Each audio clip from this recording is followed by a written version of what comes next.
You're not invited to her farewell. It's family only, the text from my sister Jennifer read, arriving at 2:47 p.m. on a Tuesday while I was sitting at my desk at work, processing expense reports, and trying not to think about the fact that I'd just wired $10,600 to help her move to London. I stared at the text for a full minute, trying to understand the logistics of that statement, because I had believed, incorrectly, as it turned out, that I was family. I'm not family? I texted back. The response was immediate. You know what I mean. Mom, Dad, and our brother. Close family. You understand. I didn't understand. I understood that I'd paid for her flights, her first month's deposit on a flat in Notting Hill, her work visa fees, and her moving company. I understood that I'd taken out a loan to do it. I understood that I'd spent hours researching London neighborhoods, looking at apartments, helping her navigate visa requirements, connecting her with people I knew who worked in her industry. And now I understood that none of that mattered. Why make this awkward? My mom texted, responding to the screenshot I'd sent her in confusion. And that phrase, why make this awkward, crystallized everything I needed to know about my family's priorities. Before we continue, make sure you subscribe, like, and share this story, because what happens next will absolutely destroy you. My name is Sophie Mitchell. I'm someone who learned that family obligation can become family exploitation if you don't set boundaries. My sister Jennifer and I grew up in Portland, Oregon, in a middle-class family. My parents were good people, genuinely good, hardworking, supportive. But they had a specific dynamic with my sister that was different from their dynamic with me and our brother Marcus. Jennifer was the golden child. She was beautiful, outgoing, charming. She had the kind of charisma that made people want to help her. And she used it relentlessly. Growing up, Jennifer got advantages that Marcus and I didn't get. When she wanted something, a car, money for a gap year, designer clothes, my parents found a way to provide it. When Marcus and I asked for similar things, we were told to work for them. It wasn't cruel. It was just how things were. Jennifer was special.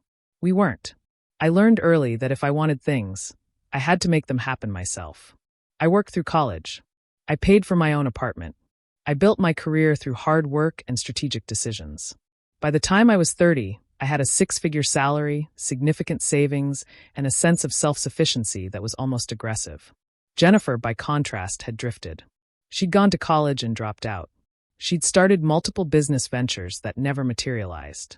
She'd lived with our parents until she was 28. She'd been supported by boyfriends, by my parents, by anyone who would take on her financial burden. When she announced at a family dinner in March 2024 that she was moving to London to find herself and start a new chapter, I braced myself for the inevitable ask. It came within 2 weeks. I need help with the move, Jennifer said during a video call. I found this amazing flat in Notting Hill, but I need the deposit and first month's rent up front. It's £8,000 total. Plus there are visa fees and flights and moving company costs. I'm estimating about $12,000 total. Can you help me? I should have said no. Every instinct told me to say no.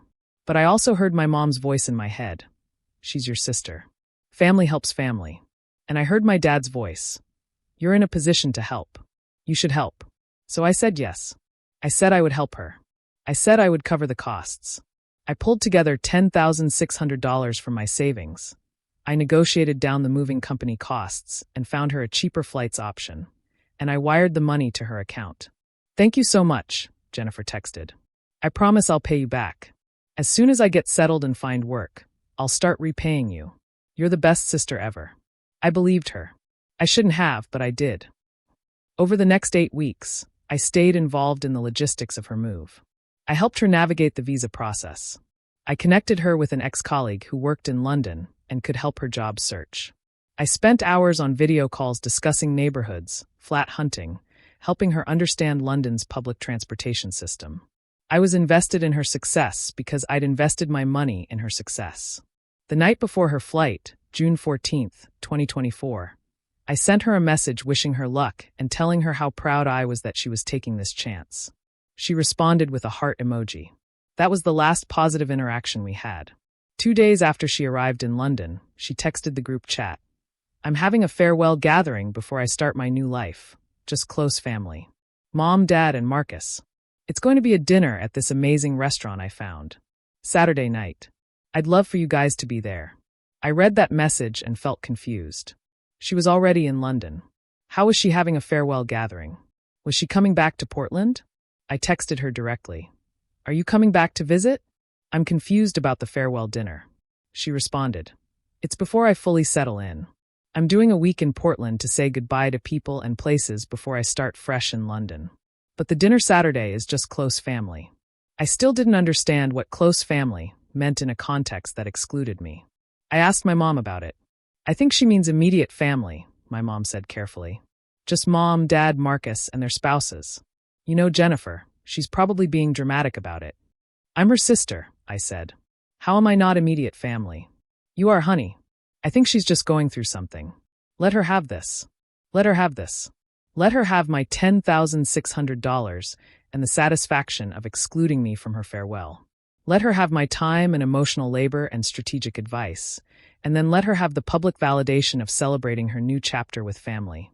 Just not me. At 2:47 p.m. that day, I received the text. You're not invited to her farewell, it's family only. I sat in my office and felt something crystallize inside me. It wasn't anger initially. It was clarity. Jennifer had taken my money, my time, my support, and my emotional investment. She'd made me part of her success plan. And now she was making me invisible. I looked at my calendar. The payment I'd made to her was due within the week. But I had leverage. Jennifer couldn't settle into her flat without the deposit. She couldn't start her new life without the money I'd provided. And she'd just made a choice about what my role in her life was. I called my bank and initiated a wire transfer reversal. I was within the window for reversals, and I invoked the provision for unauthorized transfers. The $10,600 was returned to my account within 48 hours. Then I called the letting agent in London where Jennifer had the flat reserved. I'd added my name to the lease as a co-guarantor to help her qualify for the flat. I called and requested my name be removed from the lease. The letting agent explained that removing me would mean Jennifer would need to provide alternative guarantors or significantly increase her deposit amount. Are you sure you want to do this? The agent asked. I'm sure, I said. It was 12:45 p.m. when my name was officially removed from the lease. At 1:15 p.m., my phone rang. It was my dad. He was upset. He was disappointed. He was angry that I was sabotaging Jennifer's opportunity. He wanted me to put the money back immediately. She told me I'm not family, I said quietly. She excluded me from her farewell. She took my money and my time and my emotional support, and then she told me I wasn't close enough to be part of her celebration. So I'm backing out of this situation. You're being petty, my dad said. You're making this awkward. No, I said. She made it awkward when she decided I wasn't family. He hung up. 10 minutes later, he sent me a voice note. I was still at work, and I played it at my desk with the volume low, unsure what I was about to hear. His voice was shaking with anger.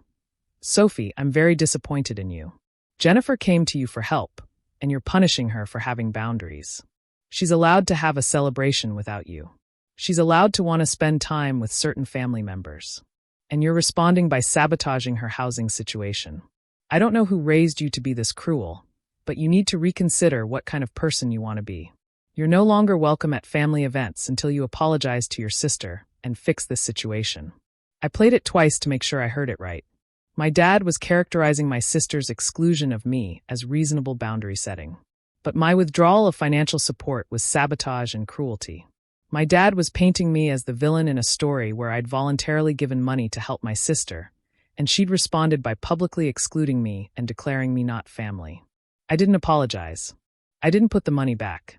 And I didn't respond to the subsequent messages from my mom trying to mediate, from my brother suggesting I was overreacting, from Jennifer herself claiming that I'd misunderstood her intentions, and that of course she wanted me at the farewell. She'd just been unclear in her messaging. I'd been clear. She'd been clear. And I'd made my choice. That was 8 months ago. Jennifer did eventually get her housing situation sorted. She found another guarantor, one of the boyfriends my family has a habit of enabling. She's been living in London since June. She hasn't paid me back a single pound of the money she promised to repay. My dad hasn't invited me to family events. My mom sends occasional texts trying to smooth things over, suggesting that I should reach out to Jennifer, that family is more important than money, that I'm being stubborn. But what my family doesn't understand, what they'll never understand, is that I wasn't making this about money. I was making this about respect. I was making this about the fact that I prioritized my sister's needs, and my sister decided I wasn't worth prioritizing back. My brother, Marcus, understood. He's been supportive. He told me that he noticed the same pattern growing up. Jennifer getting advantages that he and I didn't get, and our parents justifying it by saying she needed more support, more help, more of everything. Marcus said he was proud of me for finally saying no. What I learned from this experience is that family obligation is a one-way street if you let it be. My sister asked me to invest in her future, and I did. But that investment wasn't an investment in a relationship. It was a transaction that I was expected to absorb without expectation of reciprocal respect or consideration. The text that excluded me from her farewell wasn't really about the farewell. It was about my sister declaring that I was useful, but not valuable. I was good enough to fund her dreams, but not good enough to celebrate them with. So I made a choice. I stopped being useful. My name is Sophie Mitchell. I paid $10,600 to help my sister move abroad, and then I got a text telling me I wasn't family. I could have let that stand. I could have absorbed the disrespect and continued supporting her anyway. Instead, I froze the funds. I removed my name from the lease. I stopped enabling someone who decided I didn't matter. Did it damage my relationship with my family? Yes. Did my dad tell me I was no longer welcome at family events? Yes. Did my sister face consequences for her choices? Yes. But I learned something more valuable than money. I learned that sometimes protecting yourself means disappointing people. And sometimes the people who are most disappointed are the ones who benefited most from your lack of boundaries. I'm not the villain in this story. I'm the person who finally said no. And I haven't regretted it for a single day.